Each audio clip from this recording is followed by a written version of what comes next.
Hari ini kita terganggu dengan isu-isu mengenai politik identitas. Menariknya adalah setiap orang saling menyerang ataupun setiap kelompok saling menyerang antar kelompok itu menggunakan politik identitas.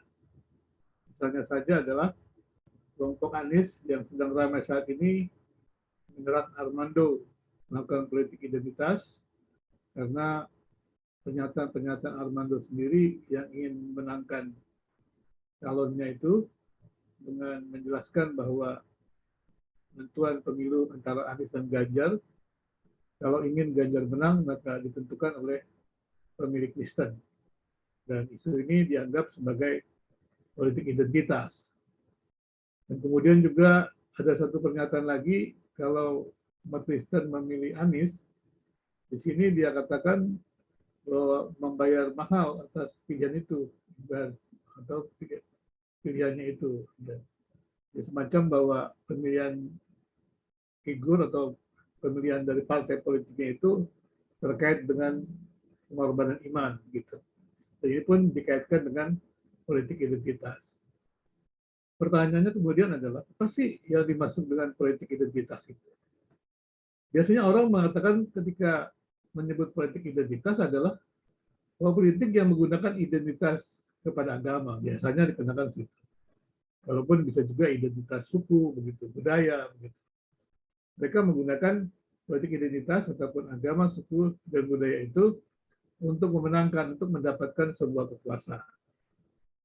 Kemudian pertanyaan selanjutnya adalah, siapakah yang menyerang bahwa sebuah figur itu menggunakan politik identitas? Biasanya adalah dalam negara-negara sekuler yang kemudian diadopsi di Indonesia, yang mereka mengatakan setuju dengan pemerintahan sekuler. Walaupun pemerintahan sekuler ini mesti hati-hati juga, karena macam-macam ya. Ada pemerintahan sekuler yang tidak mengizinkan agama di ruang publik, tapi ada pemerintahan sekuler yang mengizinkan peran agama di ruang publik. Dan ini mungkin kita harus bicara lebih detail lagi mengenai hal ini. Jadi kemudian mereka yang menyerang bahwa figur politik itu melakukan politik identitas itu adalah biasanya adalah mereka-mereka yang menganggap bahwa mereka melepaskan identitasnya. Biasanya saya katakan sekuler. Dan kalau kita bicara tentang peristiwa Anies dengan Ganjar yang dilantarkan oleh Adi Armando, maka kita melihatnya adalah nasionalis agama, nasionalisme sekuler.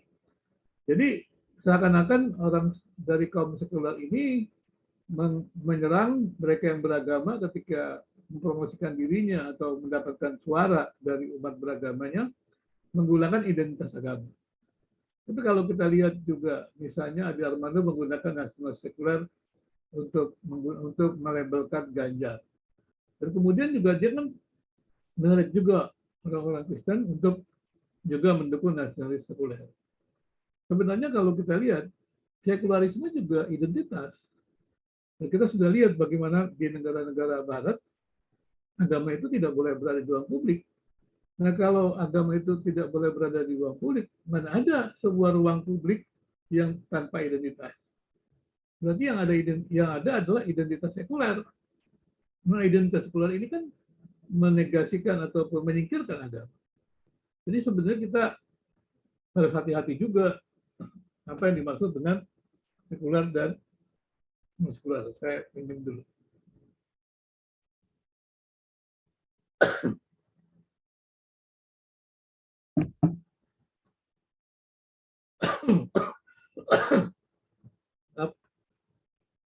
Jadi bagi saya bahwa apakah itu orang menggunakan identitas agama atau tidak menggunakan identitas agama, dia juga bukan politik identitas sebenarnya. Dia tidak bisa orang dilepaskan dari agama, kayaknya, paham sekulernya.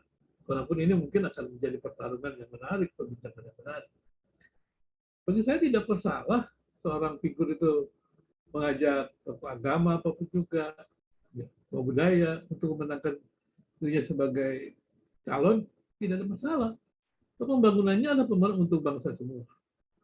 Jadi isu mengatakan tipuan, kebohongan. Saya pikir ini harus hati-hati juga. Bukankah ketika para figur sekuler itu menggunakan para pengusaha untuk mendukung dia juga merupakan bargaining politik, politik uang. Itu juga merupakan sesuatu yang berbahaya. Maka menurut saya adalah harusnya undang-undang kebijakan tentang bagaimana pemilihan umum itu berlangsung dengan jujur, adil, itu yang penting. Jadi semua figur, semua calon itu bermain dengan jujur. Dan demikian maka akan terjadilah usaha di mana rakyat mendapatkan kesempatan untuk mengharapkan perubahan melalui pemilihan presiden, melalui penyelenggaraan pemilu untuk mendapatkan kehidupan yang lebih baik. Karena negara itu bertanggung jawab untuk memberikan kesejahteraan kepada masyarakat.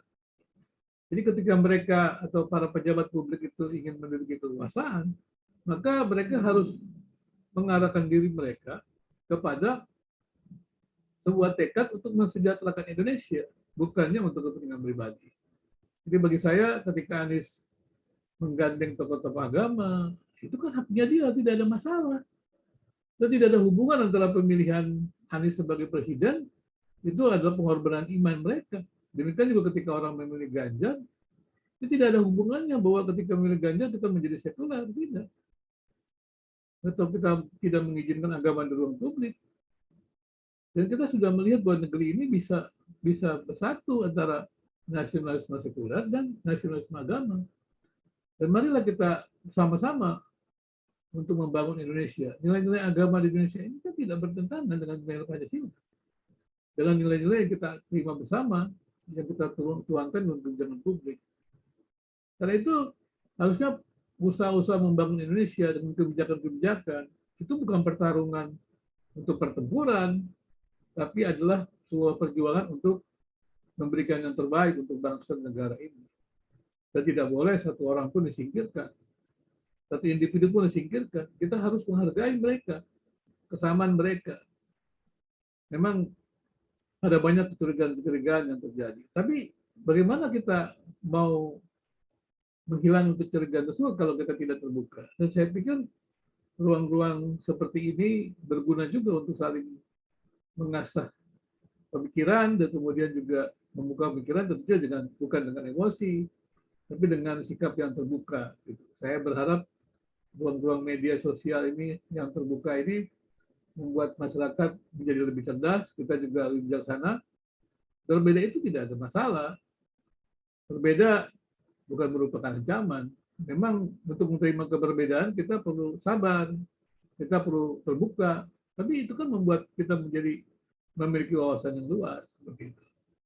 Jadi sekali lagi, trauma mengenai politik identitas, mengenai pengalaman waktu pemilihan Gubernur Jakarta harusnya tidak terjadi. Dan saya sudah katakan bahwa ketika Anies menjadi Gubernur Jakarta, saya tidak melihat persoalan itu terjadi. Jadi menurut saya serang menyerang dalam usaha untuk mendapatkan kekuasaan, ya itu sah-sah saja. Tapi mesti ada bukti. Dan di sini media mesti bergerak cepat untuk masyarakat bisa dipenuhi kebutuhannya untuk menilai rekam jejak para calon tersebut. Kiranya pemilu 2024 ini akan berjalan dengan damai untuk Indonesia yang lebih baik lagi.